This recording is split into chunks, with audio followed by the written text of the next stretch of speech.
Hi hello வணக்கம் welcome back to our channel Jaishrikanth kitchen and vlogs. இன்றைக்கி நம்ம வீடியோவில் ஒரு பார்க்க போகிற ரெசிபி.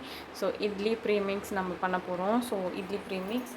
ஸோ இப்போ இருக்கிற வந்துட்டு ஆஃபீஸ் போகிற உமன்ஸ்க்கு எல்லாமே இது நல்லா யூஸ்ஃபுல்லாக இருக்கும். பேச்சுலர்ஸ்க்கும் வந்துட்டு ரொம்ப யூஸ்ஃபுல்லாக இருக்கும். மாவு வந்துட்டு ஊற வச்சு அதை அரைச்சி எல்லாம் பண்ணுறதுக்குள்ள லேட் ஆகிடும். ஸோ நம்ம இந்த மாதிரி ப்ரீமிக்ஸ் ரெடி பண்ணிக்கிட்டோம்னா ஈஸியாக சட்டுன்னு முடிஞ்சிடும். ஸோ அந்த மாதிரி இருக்கிற ப்ரீமிக்ஸ் தான் உங்களுக்கு காட்டுறேன். பர்ஃபெக்டான ஒரு மெஷர்மெண்ட்ஸோடு உங்களுக்கு காட்டுறேன். ஓகேங்களா? நான் வந்துட்டு அரிசி எடுத்திருக்கேன். நான் வந்து பச்சை அரிசி தான் எடுத்திருக்கேன்.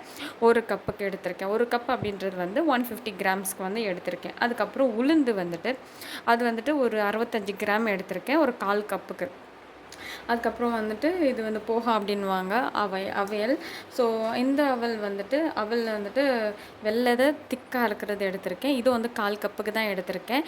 இது வந்துட்டு ஒரு 20லேருந்து 25 கிராம் எடுத்துக்கோங்க. சால்ட் வந்து தேவையான அளவு. ஸோ டேஸ்ட்டுக்கு ஏற்ற மாதிரி சால்ட்டு சேர்த்துக்கலாம். ஸோ உங்களுக்கு வந்து அரிசி வேண்டாம் அப்படின்னு நினச்சிங்க அப்படின்னா, இப்போ நான் வந்து அரிசி எடுத்து வீட்டிலே எப்படி பண்ணுறது அப்படின்னு சொல்லி ப்ராசஸ் நான் உங்களுக்கு காட்டுறேன், செய்முறையை. இல்லை அப்படின்னா நீங்கள் அரிசி மாவு இருக்கும் இல்லையா, அந்த அரிசி மாவை எடுத்து நீங்கள் டேரெக்டாக யூஸ் பண்ணிக்கலாம்.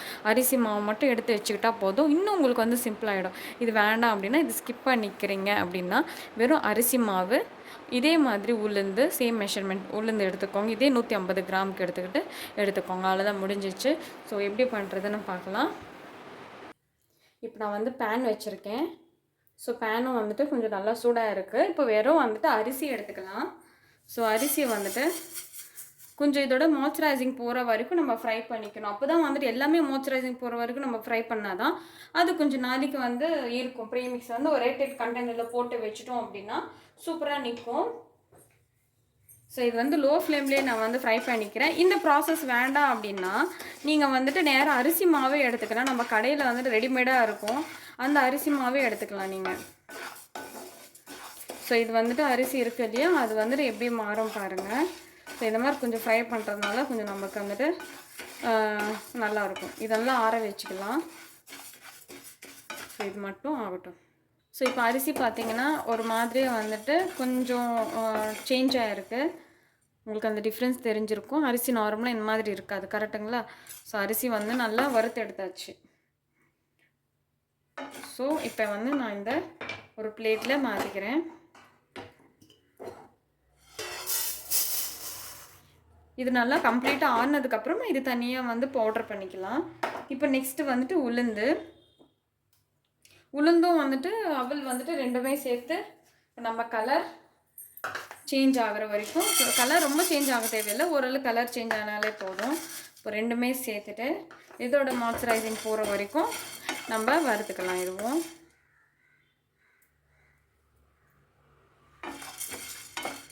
ஸோ இதுவும் பார்த்திங்கன்னா நல்லா கருக்கல் முறுக்கெல்லாம் மாறிடுச்சு. இப்போ நான் வந்து ஸ்டவ் ஆஃப் பண்ணிடுறேன். ஸ்டவ் ஆஃப் பண்ணிவிட்டு இப்போ நம்ம இதை ஆற வச்சிடலாம். ஸோ நான் வந்துட்டு அரிசியும் அண்ட் வந்துட்டு உளுந்து அவல் இந்த ரெண்டுமே வந்து தனித்தனியாக தான் வந்து அரைக்க போகிறேன். ஸோ ரெண்டுமே வந்துட்டு ஆற வச்சிடலாம். ஸோ கம்ப்ளீட்டாக கூல் ஆகிடணும். ஸோ இப்போ பார்த்திங்கன்னா இது கம்ப்ளீட்டாக ஆறிடுச்சு. ஸோ இந்த மாதிரி கம்ப்ளீட்டாக ஆறினதுக்கப்புறமா இப்போது மிக்ஸி ஜாரில் போட்டு கிரைண்ட் பண்ணிக்கலாம். ஃபஸ்ட்டு வந்து மிக்ஸி ஜாரில் ஃபஸ்ட்டு அரிசி சேர்த்துட்டு ஃபஸ்ட்டு இது மட்டும் நம்ம வந்து தனித்தனியாக பவுடர் பண்ணிக்க போகிறோம். ஸோ ஃபஸ்ட்டு வந்துட்டு அரிசி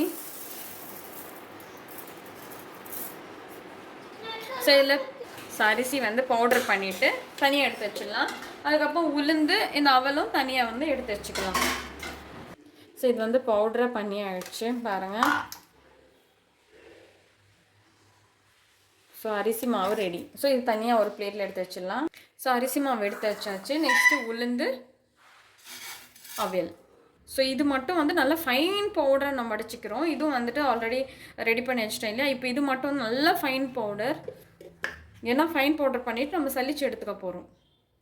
ஸோ இது வந்து ஃபைன் பவுடராக அடிச்சிட்டேன் பாருங்கள், ரொம்ப ஃபைன் பவுடராக இருக்குது. ஸோ இப்போ நான் வந்து சலிச்சு எடுக்க போகிறேன். ஓகேங்களா? ஏன்னா இட்லி ப்ரீமிக்ஸ்னால இட்லி எப்போவுமே வந்து நல்லா சாஃப்டாக இருக்கும். ஸோ அந்த சாஃப்ட்னஸ் கொண்டு வரதுக்காக தான் இப்போ நம்ம சலிச்சு எடுத்துக்க போகிறோம். ஸோ இப்போ நான் வந்து ஒரு பாத்திரம் எடுத்திருக்கேன். இதில் இந்த உளுந்து அவல் சேர்த்துருக்கோம் இல்லையா, அந்த பவுடர் இப்போ நான் இதில் வந்து ஆட் பண்ணிக்கிறேன். சேர்த்துட்டு இப்போ நான் வந்து சலிச்சு எடுத்துக்கிறேன். ஸோ இந்த மாதிரி சலிச்சு எடுத்தால் தான் வந்துட்டு அந்த சாஃப்ட்னஸ் உங்களுக்கு கிடைக்கும். ஓகே, அவ்வளோதான் பாருங்கள். இப்போ இவ்வளோ தான் இருக்குது. ஸோ கட்டிங்காக எடுத்தாச்சு. ஸோ எடுத்ததுக்கப்புறமா இப்போ நம்ம வந்துட்டு ப்ரீமிக்ஸ்க்கு இல்லையா, ஸோ இது ரெடி பண்ணியாச்சு. இப்போ இதில் அரிசி மாவு, இதுக்கு தான் நான் சொன்னேன் வெறும் நீங்கள் உளுந்து அவல் மட்டும் சேர்த்து பண்ணால் போதும். ரைஸ் ஃப்ளவர் அதாவது அரிசி மாவு வந்துட்டு வெளியில் நீங்கள் தனியாக வந்துட்டு பேக்கெட்டில் கிடைக்கும் ரெடிமேடாக, அதை எடுத்து நீங்கள் யூஸ் பண்ணிக்கலாம். ஸோ இதில் அரிசி மாவு நான் சேர்த்துக்கிறேன். சேர்த்துட்டு இதுக்கு தேவையான அளவு உப்பு வந்து நம்ம இப்போவே ஆட் பண்ணிக்கலாம்.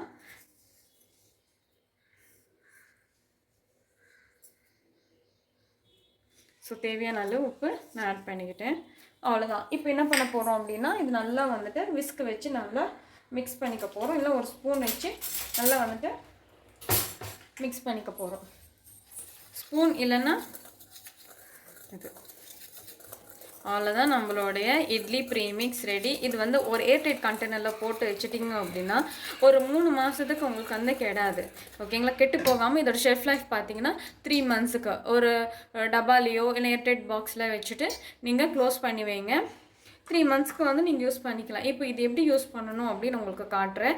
இதுக்கு வந்து ஈனோ தேவைப்படும். ஓகேங்களா, ஈனோ வந்து ஆட் பண்ணிக்க போகிறோம். ஸோ ஈனோ வேணாம் அப்படின்னு நினைக்கிறீங்க அப்படின்னா ஈனோ ஸ்கிப் பண்ணிவிட்டு ஓவர் நைட்டு வந்து ஊற வச்சிடலாம். அதாவது புளிக்கணும், ஃபெர்மெண்ட் ஆகணும், புளிக்கிறதுக்காக தான் சொல்கிறேன். இல்லை இன்ஸ்டண்ட்டாக நீங்கள் பண்ணுறீங்க அப்படின்னா ஒன்றுமே இல்லை.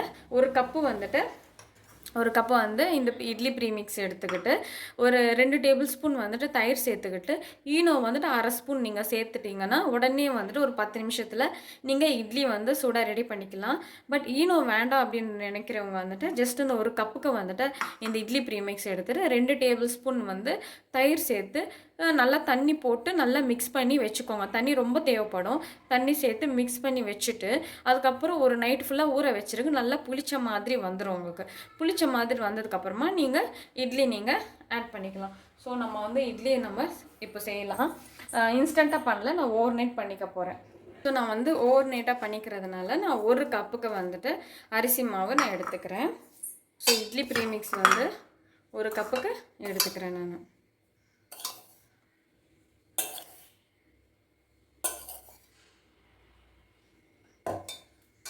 இதான் ஒரு கப்பு. ஸோ ஒரு கப் நான் வந்து இதில் ஆட் பண்ணிக்கிட்டு 2 ஸ்பூன் வந்துட்டு தயிர் ஆட் பண்ணிக்கலாம்.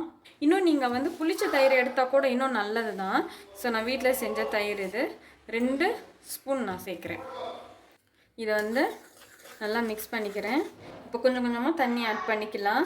நல்லா ஒரு இட்லி மாவு பதத்துக்கு நம்ம வந்து மிக்ஸ் பண்ணிக்க போகிறோம். நான் விஸ்க் எடுத்து எதுக்கு மிக்ஸ் பண்ணுறேன்னா கொஞ்சம் கட்டி இல்லாமல் கொஞ்சம் சீக்கிரமாக மிக்ஸ் ஆகும், அதுக்காக தான். ஸோ இது வந்து கட்டி இல்லாமல் கொஞ்சம் மிக்ஸ் பண்ணிக்கிறேன். நீங்கள் கரண்டியால் மிக்ஸ் பண்ணுறதை விட இதால் விஸ்கால் மிக்ஸ் பண்ணும்போது இன்னும் உங்களுக்கு வந்து சீக்கிரமாக மிக்சிங் ஆகும். ஸோ இது வந்து இட்லி மாவு பதத்துக்கு நான் மிக்ஸ் பண்ணிக்க போகிறேன். ஸோ இது வந்து நல்லா மிக்ஸ் பண்ணிட்டேன் பாருங்கள். அவ்வளோதான், கட்டி இல்லாமல் மிக்ஸ் பண்ணியாச்சு. இப்போ இது இப்படி பண்ணால் ஷேக் ஆகுதா, இந்த மாதிரி இருந்தால் போதும். இல்லை தேவைப்பட்டால் நீங்கள் இன்னும் தண்ணி சேர்த்துக்கோங்க. எனக்கு இதுவே போதும். ஓகேங்களா, இப்போ நான் இது வந்து க்ளோஸ் பண்ணிவிட்டு ஒரு 6 மணி நேரம் அப்படியே வந்து புளிக்க வைக்க போகிறேன். இப்போ இது நைட்டு, நான் மார்னிங் வந்து இட்லி போட்டு உங்களுக்கு காமிக்கிறேன். இப்போ நான் ஈனோ எதுவுமே சேர்க்கலை. ஓகேங்களா, பேக்கிங் சோடா சேர்க்குறது உங்களோட ஆப்ஷனல் தான், நான் வந்து சேர்க்கலை. ஓகேங்களா, இது அப்படியே வந்து க்ளோஸ் பண்ணி நான் மார்னிங் வந்து உங்களுக்கு காட்டுறேன். ஸோ இப்போ வந்துட்டு இப்போ மார்னிங் ஆகிடுச்சு பாருங்கள். ஒரு 6 மணி நேரம் 8 மணி நேரம் வந்துட்டு நல்லா புளிச்சிருக்கு. ஓகேங்களா, நல்லா வந்து புளிச்சிருக்கு. ஸ்மெல்லும் வந்துட்டு அதே மாதிரி தான் இருக்குது. இப்போ எந்த அளவுக்கு வந்து நம்ம இட்லி பேட்டருக்கு தேவையோ, இட்லி வந்துட்டு அதாவது இட்லி போடுறதுக்கு அந்த அளவுக்கு இப்போ நம்ம தண்ணி சேர்த்து நல்லா ஒரு தடவை மிக்ஸ் பண்ணிக்கலாம். எனக்கு இட்லி மாவு வர வரைக்கும் நான் கொஞ்சம் தண்ணி சேர்த்து மிக்ஸ் பண்ணிக்கிறேன். ஸோ இப்போ பார்த்திங்கன்னா நல்லா ஃப்ளோயிங் கன்சிஸ்டன்சி இருக்குது. இது எனக்கு போதும் நான் இட்லி போடுறதுக்கு. ஸோ இப்போ இட்லி பாத்திரத்தில் எண்ணெய் தடவி வச்சுக்கலாம். ஸோ இட்லி பாத்திரம் எடுத்தாச்சு. ஸோ ஃபுல்லாகவே வந்துட்டு எண்ணெய் தடவிக்கிறேன். அவ்வளோதான். இப்போ இட்லி வந்துட்டு இதில் போட்டுடலாம். ஸோ இட்லி பேட்டர்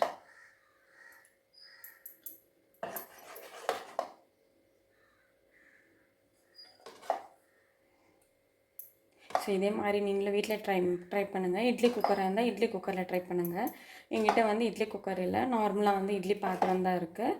ஸோ நார்மலாக இருக்கிற இட்லி பாத்திரத்தில் தான் நான் வந்துட்டு செய்ய போகிறேன். ஸோ ஆல்ரெடி தண்ணி வந்து வச்சாச்சு பாத்திரத்தில்.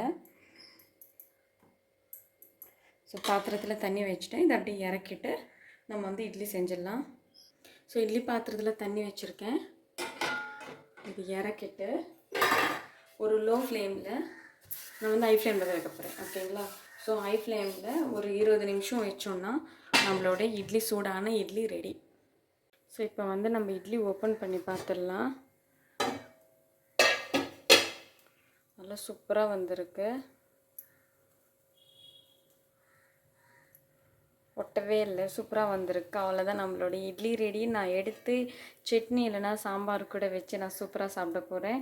நீங்களே இதே மாதிரி வீட்டில் ட்ரை பண்ணுங்கள். ட்ரை பண்ணி எப்படி இருக்குன்னு சொல்லுங்கள். மறக்காமல் நம்ம ஜெயஸ்ரீகாந்த் கிச்சன் அண்ட் வ்ளாக்ஸ்க்கு சப்ஸ்கிரைப் பண்ணுங்கள், லைக் பண்ணுங்கள், ஷேர் பண்ணுங்கள். தேங்க்யூ ஃபார் வாட்சிங் திஸ் வீடியோ. பாய்.